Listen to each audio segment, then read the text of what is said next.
क्या आपने कभी किसी बकरी को अपने पिछले जन्म की कहानी सुनाते हुए सुना है?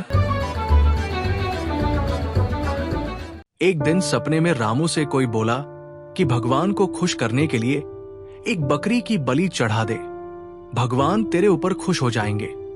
ऐसा सपना देखने के बाद रामू इस कार्य को पूरा करने के लिए शहर जाकर एक बकरी खरीद लाता है और फिर उस बकरी को अपने घर के आगे बांध देता है। फिर वो अपनी भूख मिटाने के लिए खाना खाने लगता है। रामू को खाना खाते हुए अचानक बकरी की याद आ जाती है। अरे ये क्या, मेरी तरह बकरी भी तो भूखी होगी। खाना खाकर सबसे पहले उसके खाने का भी बंदोबस्त करता हूँ। वो बकरी को चारा लाकर डालता है, मगर बकरी चारा नहीं खाती। जब रामू बकरी से खाना ना खाने का कारण पूछता है तो वे बकरी पहले तो हंसती है, फिर उसके बाद में रोने लगती है। ये देखकर रामू बड़ी उलझन में पड़ जाता है। उसने बकरी से इस विचित्र व्यवहार का कारण पूछा।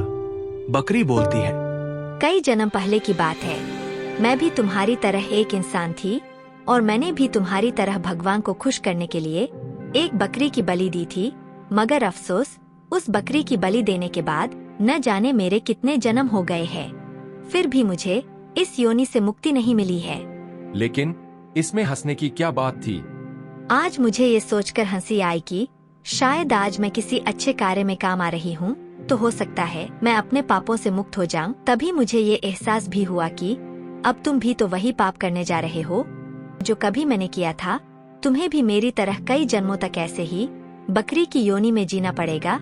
इसलिए मेरे मन में दुख बहुत हुआ और मेरी हंसी आंसुओं में बदल गई। बकरी ने रामू की आंखें जो खोल दी थी। ये सुनकर रामू को एहसास हुआ कि बकरी ठीक कह रही है। फिर उसने बकरी को आजाद कर दिया और तय किया कि अब वो किसी भी जीव की बलि चढ़ाने के बजाय पूजा पाठ करवाकर और गरीबों को धन्य धान्य देकर भगवान को खुश रखेगा। उसकी समझ में ये बात अच्छी तरह आ गई थी कि किसी जीव की बलि चढ़ाने से भगवान कभी भी खुश नहीं होते।